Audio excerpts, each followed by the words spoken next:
Hola chicos, ¿qué tal? ¿Cómo les va? Eh, yo soy el ingeniero Felipe Elizondo y bueno, vamos a tratar de empezar a dar una clase de forma virtual. La verdad que esto es medio complicado para nosotros, pero bueno, hay que adaptarse a las nuevas circunstancias. Eh, por ahí no se me ve muy bien porque no tengo buena iluminación, pero bueno. Como repito, vamos a tratar de adaptarnos a las nuevas circunstancias. Hoy vamos a ver una clase, vamos a empezar con la primera clase de la actividad uno para ir avanzando ya con las clases virtuales. Pero bueno, hoy vamos a empezar con algo de epistemología. Tomo como base una clase del epistemólogo y filósofo Juan Zamaja, un catamarqueño, que fue profesor mío en la materia de metodología.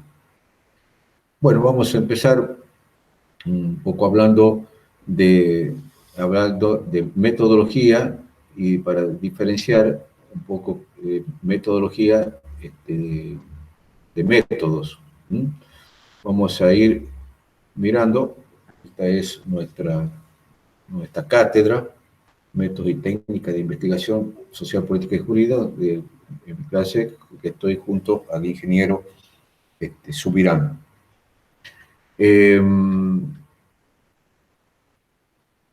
Vamos a ver un poco ahora, vamos a determinar y diferenciar. Hay dos palabras que tenemos que diferenciar desde el primer momento, que es método de metodología, qué es lo que significa una y qué es lo que significa otra. Y empezamos diciendo que si por metodología entendemos el método de la investigación, no se viene acá a aprender el método de la investigación. Si por metodología entendemos la comprensión del método que usa el investigador cuando investiga, eso es un tema de la metodología. El que hace algo con eficacia y lo hace bien, cualquier cosa, es porque maneja el procedimiento, el método para hacerlo bien. Entonces, por ejemplo, caminar, andar en bicicleta, entonces tiene un procedimiento, o un método, maneja un procedimiento o un método para poder andar en bicicleta. Lo mismo, si este procedimiento se llama un método, entonces andar en bicicleta es un método, maneja el método, tiene competencia para poder andar en bicicleta, ¿no? A lo mismo que la persona que habla bien, que produce buenas oraciones, está en posesión del procedimiento o del método de la lengua, o sea, está en posesión del procedimiento para producir esas buenas oraciones.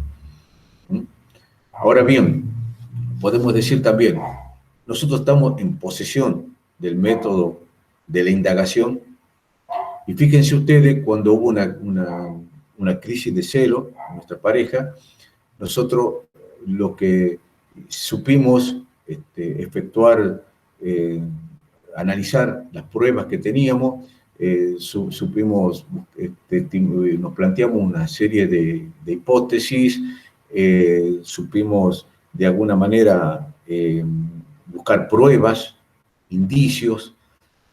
Entonces, nosotros sencillamente por estar viviendo en una sociedad como la que vivimos, tenemos una competencia,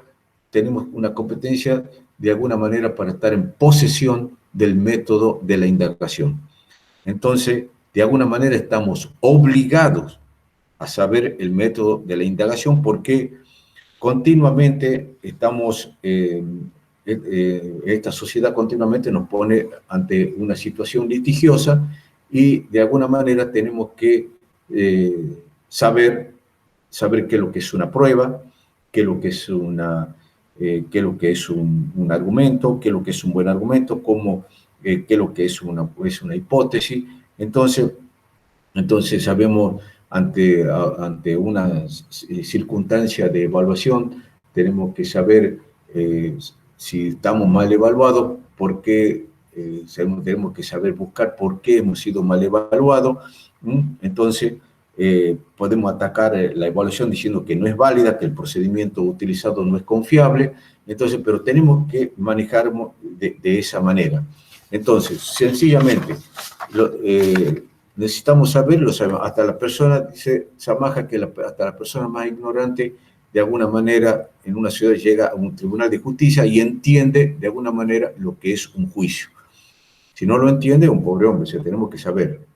Entonces, el método de la investigación está directamente en nuestro saber hacer, solamente por ser ciudadanos normales de esta sociedad. La metodología, lo que puede intentar, no es enseñar a investigar, sino enseña a reflexionar lo que hace el investigador cuando investiga. Entonces, esto es un punto de partida muy importante, porque teníamos posiblemente la idea teníamos de metodología con respecto a aprender recetas, procedimientos para actuar científicamente, y esto queda totalmente fuera de consideración. No nos debemos preguntarnos, dice Amaca, qué debemos hacer, sino qué hacen los investigadores cuando investigan. Eventualmente se pueden, de alguna manera, se pueden explicar, se pueden dar a conocer unas ciertas técnicas de la disciplina, pero de alguna manera las técnicas de investigación ya son de otra parte, no pertenecen a la metodología. ¿Qué es lo que hace un químico cuando tiene que distinguir si una sustancia es básica o es ácida? Es otro tema que tiene que ver con la técnica de la disciplina, pero no con el método. No tiene que ver con el método de investigación. El método de investigación es siempre el mismo. Siempre el mismo desde que nace esa actitud frente a la realidad hasta el presente. La técnica que se usan ahora para evaluar lo que pasa en el universo han cambiado muchísimo desde los primeros astrónomos, pero el método de la astronomía como ciencia sigue siendo el mismo. Ahora, ahí, pasando a esto, vamos a ver las técnicas, cambian de un día para otro. Ahí estamos viendo en pantalla, dice el método de investigación. No, el método de investigación es el método de que aparece esa actitud frente a la realidad hasta el presente. Y ahora vamos a ver una parte que se llama todos los métodos, el método de Charles Peirce, también un filósofo lógico y científico estadounidense. Él dice acá una cosa muy interesante, dice Charles Peirce. Dice Charles Peirce, ¿qué tiene que ver la creencia o los conocimientos nuestros con la verdad científica? Entonces, si examinamos con atención, vemos que la palabra ¿qué es lo que significa la palabra creencia? Debemos admitir que quien cree estar en posesión de una verdad científica, cree realmente, valga la redundancia, digamos, que está en posesión de esa verdad científica. Entonces, tomando el caso de Einstein, por ejemplo, Einstein podría llegar a decir, afirmar sin error, Einstein dijo lo que dijo, pero no lo creía. Sería medio coherente pensar que un científico en la culminación de su obra, en un momento, digamos, cúlmine, que la está explicando y sosteniendo como la verdad, cuando él dice, es la verdad a la que yo he llegado, pero no la creo.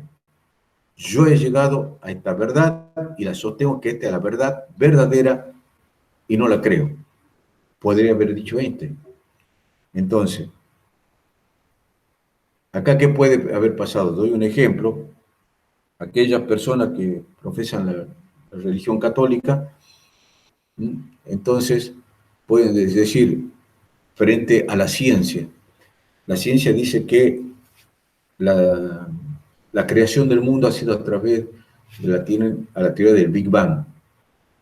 El Big Bang dio origen al mundo, al universo, mientras se sostiene La religión católica dice que no, que es Dios el que creó el universo.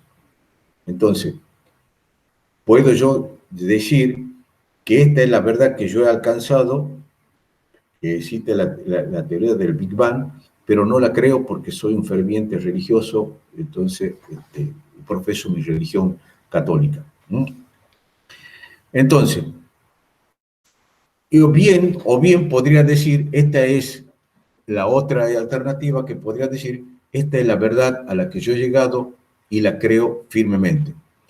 Entonces, si él dice, yo a esta verdad, a esta que tenía como esta creencia que tengo es verdadera y yo he llegado a esta verdad verdadera, la creo y la creo firmemente, quiere decir que la ciencia es un método o es un procedimiento para crear creencias o para hacer creencias. ¿Y por qué lo cree? ¿Y por qué cree usted que ha llegado a esa verdad? ¿Mm? A esa verdad. Y lo creo porque lo he obtenido por un determinado método, un determinado procedimiento. Entonces, alguien puede sostener una verdad por varias razones. La ciencia, una de ellas es obtenido según el método de la ciencia. ¿Mm? O sea, ¿por qué cree usted que la Tierra es redonda? ¿Mm? ¿Por qué cree usted que la Tierra es redonda? ¿O por qué cree en los cuerpos que se atraen de tal manera? Entonces, de alguna manera, la ciencia crea creencias, o genera, o es un método, la ciencia es un método o un procedimiento para hacer creencias. ¿Mm? Entonces, ahora, ¿cómo, cómo se genera esa creencia? ¿Cómo se genera esa creencia? Yo puedo llegar a pensar algo, y puedo pensar, y esto lo definía un poco Descartes. Descartes decía, yo puedo pensar en algo y puedo pensar en algo, pero Descartes dice que yo puedo llegar a tener un pensamiento, pero ese pensamiento o lo que estoy pensando solamente es verdad que lo pienso, pero no del algo que pienso. Entonces dice, nosotros pensamos algo, pero no estamos seguros del algo que pensamos, sino que pensamos. Entonces, yo puedo decir 2 más 2 es igual a 4, puedo pensar que es así, pero no estoy seguro, no estoy seguro. Estoy seguro de que lo pienso, pero no estoy seguro del algo que pienso. De lo único que puedo estar seguro siempre es que cuando pienso algo, pero no del algo que pienso, sino que lo pienso. Eso dice Descartes. Ahora bien, ¿cómo puedo llegar o cómo llegamos de alguna manera al yo lo pienso, al pensamiento ese? ¿Por qué camino he seguido yo, qué procedimiento he seguido para poder llegar a pensar en ese algo? El valor de ese algo estará dado por el valor del procedimiento que yo haya empleado para llegar a pensarlo. El procedimiento que yo he llegado para pensar en algo, eso va a ser como el camino va a ser el valor que yo le voy a dar al pensamiento ese, de acuerdo a qué camino he seguido yo. Entonces dice Peirce que hay métodos eh, para fijar creencias. Ahora bien, la ciencia, la ciencia es uno de los métodos para fijar una creencia como acabamos de ver. Ahora bien, ¿es el mejor? La ciencia, podríamos decir que la ciencia es el mejor método para fijar una creencia. Entonces, por varias razones. Ahí hablamos de Descartes, no voy a pasar a la pantalla de esta. Sostener una verdad por varias razones, una de ellas es porque las he obtenido a través de la ciencia. Ahora bien, ¿cómo llego a ese yo lo pienso? ¿Cómo llego yo a pensar eso? Entonces, el valor del yo lo pienso va a estar dado por el procedimiento que he empleado yo para llegar a pensar en eso. Entonces acá dice Charlie Peirce que hay métodos para fijar creencias, o hay procedimientos o métodos para fijar creencias. La ciencia es uno de ellos. Ahora, ¿es el mejor? Y Charlie Pierce pensará que es el mejor método, pero fíjense ustedes, también estaba convencido que también los otros métodos tenían su valor y en algunos aspectos, digamos, tenían cierta ventaja estos métodos sobre el método de la ciencia. Entonces, podemos decir, esto nos saca de una mirada tradicional, según la cual nosotros por ahí tenemos, podemos decir que las creencias que tenemos obtenidas a través del método de la ciencia son mejores creencias que las obtenidas por otros métodos. ¿Mm? Entonces, y las creencias que tenemos eh, se diferencian digamos, del saber de la ciencia con el saber común. Entonces, por ahí decimos que los conocimientos provistos por la ciencia son mejores que los conocimientos comunes que tenemos en la vida. ¿Mm? Entonces, que, digamos, comenzamos denigrando, decimos por ahí, decimos que es un saber vulgar, corriente, no científico el que tenemos. Y el conocimiento, la creencia tiene que ver con la vida humana. El ser humano necesita de creencias para actuar. Necesitamos de esas creencias, de esos saberes comunes, de ese saber vulgar, no científico, para poder movernos en la vida. Si no, no podría ser. Y fíjense ustedes, como un ejemplo, cuando vamos a la facultad, ¿sí? Entonces vamos a la facultad y decimos nosotros, no conocemos, alguien que no conozca cómo llegar, entonces pregunta a alguien en qué colectivo, por ejemplo, me lleva a la facultad, o cuando estoy cerca, digo, ¿a dónde queda la facultad? Entonces yo tengo que creer a la persona que estoy preguntando, le tengo que creer para poder yo llegar a destino. Entonces hay una creencia que yo la tengo a través de lo que se llama el método de la autoridad. Yo creo en la persona a la cual le doy autoridad, que sabe lo que yo estoy queriendo averiguar. Le doy autoridad. Yo no necesito de la ciencia para poder llegar a la facultad. Ahora bien, el, dice, gran parte de nuestra existencia, una parte muy importante de nuestra existencia, está nutrida de creencias muy valiosas para nuestra vida, que tiene que ver con el método de la autoridad. Bueno.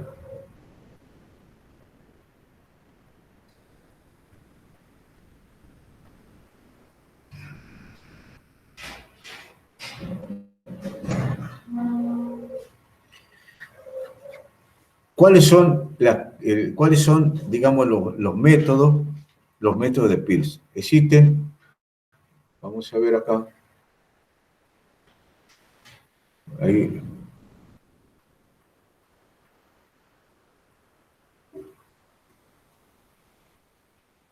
Entonces, lo mismo que podemos decir también, hay podemos decir también, la autoridad no solamente está en algunos parroquianos que podemos preguntar de cómo llego a la facultad, sino también está en los libros, está en el profesor, a los cuales yo le doy autoridad en la materia. Dentro de los métodos para fijar creencias, tenemos, de Charlie Pierce, tenemos 4 métodos para fijar creencias. El método de la tenacidad, de la autoridad, de la reflexión o a priori, y el método de la ciencia o de la eficacia. Vamos a presentar, de alguna manera, vamos a hacer un resumen de los 4 métodos. Entonces, tal vez no nos interese no tanto los métodos mismos, sino nos vamos a preguntar, de alguna manera, qué tipo de sujeto o qué tipo de subjetividad puede protagonizar cada uno de estos métodos. Y vamos a empezar hablando un poco del método de la tenacidad. ¿Qué significa el método de la tenacidad? El método de la tenacidad hablaría de la siguiente manera. Yo creo en este conocimiento, creo esta verdad, o creo que esto es mi creencia, como que es verdadera, y este conocimiento que la doy por válida, porque me nace con tanta fuerza sostenerla que para mí no puede ser una creencia falsa. Por ejemplo, acá podemos tener el ejemplo típico del llanto del niño. Cuando nosotros escuchamos llorar a un niño, entonces sabemos que él necesita algo. ¿Y quién nos enseña eso? No nos enseña nadie, sino que sabemos que necesita directamente. Entonces, nadie nos enseñó eso cuando escuchamos llanto de un niño. Entonces, en el método de la tenacidad, la creencia se valida como creencia verdadera o buena, sencillamente cuando responde a esto que llamamos como una corazonada que nos guía y se impone tenazmente a nuestro espíritu como una buena idea y una buena creencia. Entonces, cada uno de nosotros puede buscar en su historia de vida y vamos a ver que tenemos creencias, creencias provistas por el método de la autoridad, de la tenacidad, disculpa, del método de la tenacidad. Ahora, este método lo podemos considerar, o sea, la manera como adquirimos una creencia a través de este método, podemos considerar un método, digamos, malo, prohibido, que no sirve para nada. Y nosotros veamos, veamos esto. Acá lo que nosotros estamos observando es una avenida donde la tenemos las columnas de luz y los árboles. Ahora bien, vemos que las columnas estas, lo que observamos nosotros, parándonos acá, vemos que esta columna, la primera, es más alta que que la segunda, y esa más alta que la tercera, y así. Entonces esta es la más alta y y esta es la más chica. Ahora bien, ¿eso es cierto que esta es mucho más alta que esta, que es bajita? No. Entonces, de esa manera es nuestra forma de percibir las cosas, y esto es tenaz, porque es lo que estamos mirando, eso es lo que estamos viendo. Fíjense ustedes que eso es lo que estamos observando, que la primera columna es más grande que las demás. A ver, entonces, de alguna manera, no solamente en el método de la tenacidad, no solamente aparece esa corazonada o la respuesta intuitiva que nos hace que cuando escuchamos a un niño llorar vamos directamente a atenderlo, sino que está en lo cotidiano de nuestro sistema, de todo el sistema perceptual de nuestra mente. Ahí está el método de la tenacidad. A nosotros nos resulta muy difícil, digamos, no creer lo que estamos viendo. Muchas veces, un ejemplo no solamente de esto, sino que el sol. El sol es el que se mueve. ¿Alguien fue a verificar que la Tierra que se mueve? No. Entonces, el sol, si nosotros observamos, es el sol el que se mueve y no es nosotros. Entonces, luego empezamos a creer otra cosa que viene a través del método de la autoridad y a través del método de la ciencia. Entonces, hemos adquirido otras creencias que nos permiten determinar hoy, saber que es la Tierra la que gira alrededor del Sol y no al revés. Pero lo estamos viendo, o sea, el sistema perceptual de nuestra mente nos está diciendo de alguna manera que es el Sol que se mueve, al igual que el tema de las columnas de luz en una avenida.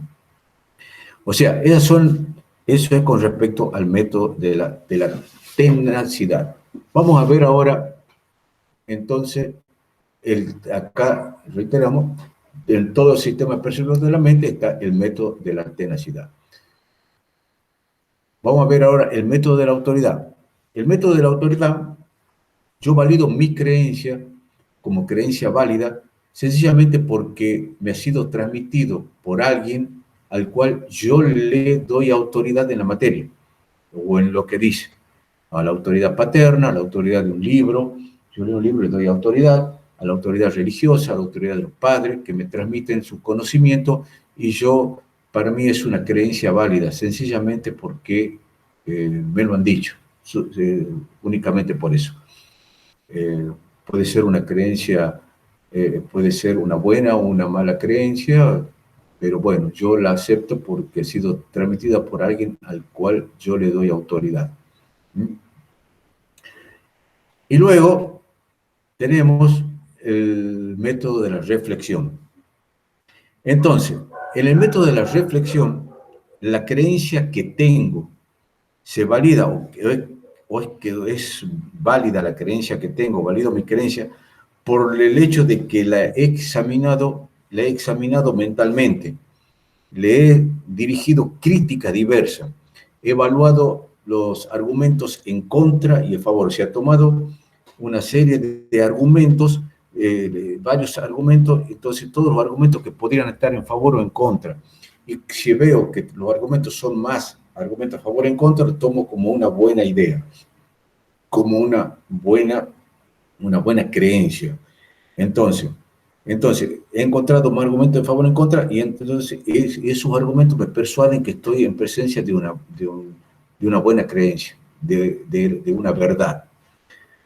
Acá en el método de la reflexión, en el método de la reflexión tengo diferentes alternativas, una determinada cantidad de alternativas. Y voy barajando y estudiando y voy viendo cuáles alternativas se pueden ajustar a lo que yo pienso y cuáles no. Y esta es una mejor que otra, y esta, entonces examino y examino. Entonces adopto una de las alternativas, la adopto como la más razonable de todas. Entonces, en el método de la reflexión supone lo que se llama un ejercicio crítico del pensamiento. Entonces, ¿qué diferencia hay? Hasta ahora, el método de la reflexión adopta una creencia a través de un ejercicio crítico del pensamiento con los dos métodos anteriores de fijación de creencia, como es el método de la tenacidad y el de la autoridad. Entonces, el método de la tenacidad diría, yo lo creo directamente porque me nace. Entonces, el método de la autoridad diría, no, yo no lo creo porque me nace, sino porque alguien que tiene autoridad me lo dice. Y porque yo solo creería otra cosa. Si no alguien no me lo ha dicho, yo creería otra cosa. Lo que me dice porque me lo dice la autoridad. Por ejemplo, el niño dice que le hace bien llorar. Le hace bien llorar. Eso me dice que yo creo que el niño le hace bien llorar, y lo creo porque me lo dijo el pediatra. Cuando yo escucho llorar al niño que necesita algo, pero el pediatra me dice, no, déjelo llorar porque le hace bien. Entonces yo lo que estoy, de alguna manera, acá hay una contradicción entre los dos métodos. Admitir autoridad significa conceder autonomía. Entonces ya paso de una creencia tenaz a una creencia de alguna manera obtenida a través de una autoridad. Entonces, dejo de admitir una creencia por tenaz. Entonces, la reflexión es contrario a la autoridad, porque dice, crear algo por reflexión significa, cuando yo creo algo por reflexión, un conocimiento, una creencia por reflexión, significa no admitir la autoridad. No admito la autoridad. ¿Sí? Un momento. A mí me nace tal cosa, a mí me nace tal cosa. Usted me nace a través de la tenacidad. Usted me dice otra cosa que es de la autoridad, pero ahora yo quiero reflexionar, quiero tomar una distancia de la corazonada y de lo que me dice. Y de la que me nace, quiero tomar esa distancia de lo que me dice mi pensamiento y quiero ver qué dice mi pensamiento en la reflexión. De manera que el ejercicio crítico supone una toma de distancia. El ejercicio crítico del pensamiento es una toma de distancia de los dos métodos anteriores. La reflexión supone una capacidad del pensamiento que no coincide con la capacidad del instinto. La tenacidad tiene que ver con el instinto, es lo que teníamos de antes. En cambio, la reflexión es lo que tenemos después de un trabajo de ejercicio crítico. Entonces, Cuando nosotros vamos a hacer un proyecto de investigación, vamos a, vamos a tener diferentes alternativas en cuanto a la idea de qué va a tratar nuestro proyecto de investigación, y a partir de ahí nos vamos a plantear una serie de hipótesis para ver. Entonces lo que se recomienda es que hay que reflexionar sobre esa hipótesis, empezar a ver qué, quién ha trabajado sobre el tema, ver digamos, empezar a ver una hipótesis con respecto a otra, y comparando y ver cuál es la mejor. Hacer un ejercicio crítico de pensamiento, de reflexionar sobre cuáles hipótesis pueden ser válidas. Una vez que nosotros veamos que esta es la mejor, entonces esa la ponemos en práctica. Por supuesto que después todavía es el inicio. Por eso se llama método a priori, el método de la reflexión. Ese es el principio. Luego viene posteriormente la instancia que se llama instancia de validación. La instancia de validación. Ahora, en este momento, digamos, ¿qué camino yo dispongo de todo lo que nosotros hemos visto? Eh, Tres caminos para poder llegar a obtener una creencia y validar una creencia, que está dada por el método de la tenacidad, el método de la autoridad y el de la reflexión. Ahora, ¿cuáles son los criterios que voy a tener en cuenta, el criterio de validación, para que me lleguen a afirmar que lo que creo es verdad, o sea, que es una buena creencia?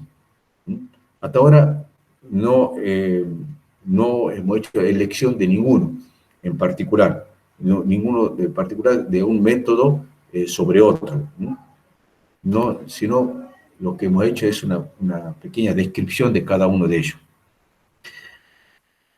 Ahora, muchos conocimientos nuestros los sostenemos porque no podemos negarlo. Muchos conocimientos que tenemos y creencias que tenemos, los sostenemos porque no podemos negarlo, es porque de alguna manera se nos impone ese tipo de conocimiento. Para decir de una manera más o menos simple, parecieran ser conocimientos provistos por una dotación instintiva perteneciente a la especie, lo que a lo largo del tiempo, a lo largo de su historia de evolución, han ido sedimentando como creencias válidas. Son creencias. Entonces, todas las especies, la dotación instintiva de cada una de las especies, esa cada una ha ido de alguna manera dotando de creencias. Ahora, esas creencias que tienen las especies pueden ser creencias malas o buenas creencias. Entonces, un biólogo diría, son buenas creencias, porque todo sistema cognitivo de un viviente debe tener algún tipo de valor adaptativo. Por eso es que esa especie vivió a lo largo de millones de años. Hay una sabiduría biológica, de alguna manera, una sabiduría biológica que hay que respetar. Entonces, pero esa sabiduría biológica que hay que respetar en una especie, algunas veces fracasa. Y acá tenemos el ejemplo, por ejemplo, un ejemplo claro de un sapo que está en un laboratorio, entonces el sapo tiene la característica de que al moverse el insecto, entonces lo atrapa con la lengua, ¿verdad? Entonces se puso un espejo donde había un punto de luz, entonces lo movían. El sapo creía que era un insecto y sacaba la lengua y lo quería atrapar. Ahora bien, entonces, la creencia del sapo que ante un punto que se mueve es un insecto, ¿es una buena o una mala creencia? Es una buena creencia, porque el sapo no vive en un laboratorio, o sea, de alguna manera es una buena creencia que le permite, de alguna manera, tener, de alguna manera, sobrevivir como especie a través de millones de años, ¿verdad? Entonces, todo lo que emana de la dotación biológica adquirida por una especie a lo largo de su historia evolucionaria, dice, debemos pensar que tiene que ver con algo de verdad. Si no, no podría no podría vivir. Entonces eso se llama la supervivencia. Entonces dice Yamaha que no se puede sobrevivir en esta dura naturaleza si no hay algún rastro de verdad en la creencia que ustedes tienen. Entonces, Pierre se confundió mucho una vez que estaba en su laboratorio, estaba de alguna manera experimentando con estos sistemas de creencias, se confundió mucho cuando de alguna manera quería cruzar, él decía, si son autos, si voy a cruzar la calle, ¿cómo miramos nosotros los autos cuando vamos a cruzar una calle? ¿Cuándo cruzamos la calle? ¿Cuando lo vemos el auto grande o cuando lo vemos chiquito? Cuando lo vemos chiquito, o sea, porque está distante, podemos cruzar. Si es el auto es grande, cerca nuestro, no cruzamos porque seguro está a la par nuestra. Entonces eso lo confundió mucho y lo perturbó bastante porque no creía en su dotación, no creía en esas creencias, dejó de creer en su dotación instintiva, digamos, a raíz de estar siempre con esos experimentos. Bueno, luego vamos a hacer una introducción a lo que nos falta es el método de la ciencia. ¿Qué nos dice el método de la ciencia? Ahora, una creencia de alguna manera no es validada porque nazca. No es asunto del científico creer que algo nos nazca, creer. Tampoco el método del científico creer que voy a creer algo porque me lo hayan dicho. O sea, no voy a tomar en cuenta algo porque me nazca, ni porque me lo hayan dicho. Ni siquiera no pasa por la razonabilidad de la idea. No pasa por la razonabilidad de la idea. No pasa no voy a obtener un concepto a través del método de la reflexión. Hasta podemos decir lo contrario, decir, ¿cuál es el criterio para validar una creencia en la ciencia? El criterio es la eficacia en la predicción de sucesos nuevos. La idea solamente debe ser tomada a título de hipótesis. Si tomar a título de hipótesis una cierta creencia me permite derivar de ella por vía deductiva proposiciones que predicen el comportamiento de la realidad y esas proposiciones luego me resultan confirmadas, entonces la idea será tomada como buena. Entonces, acá en el método de la ciencia, entonces no voy a tener en cuenta las creencias, el científico no va a validar una creencia porque le nace, ni tampoco va a validar una creencia porque le hayan dicho, o bien porque haya reflexionado y ha hecho un ejercicio crítico del pensamiento y va a poder llegar a lograr una creencia válida, sino que esa creencia me va a permitir, si esa creencia me permite predecir el comportamiento de la realidad y luego, por un procedimiento de validación, me resultan confirmadas en la realidad, entonces puedo hacer que siga como una creencia buena. Ahora bien, entonces, yo digo que de alguna manera hay un principio de la materia que es másica. La materia es másica, hay resistencia, hay oposición, hay un principio de impenetrabilidad de la materia. Eso es lo que yo sostengo como teoría. Pero resulta que viene otra persona y dice que el átomo es casi vacío, que el átomo está constituido por un pequeño núcleo, un núcleo básico, alrededor del cual hay giran una nube de electrones. Entonces, si esto es cierto, voy a probar si es cierto o no.